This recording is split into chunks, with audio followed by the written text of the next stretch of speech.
How to add birthday effect on Instagram. Hello everyone, welcome to this channel. I'm Emily and I'm here to help you out today. So without any delay, let's get started. So first of all, launch the Instagram application on a device and make sure that you're logged into your account.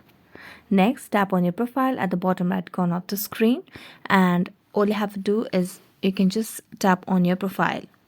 Now, in order to add a birthday effect, you need to tap on edit profile over here. Now, as you tap on edit profile, you can tap on edit picture or avatar, and here you can see there's no option to add your birthday effect. So we're gonna go back and then scroll down and search if we have any options like that.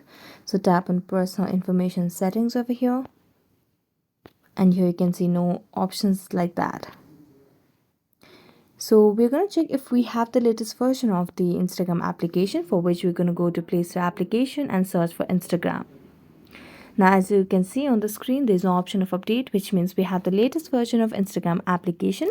So this means that we do not have the add birthday effect feature on our Instagram as of now.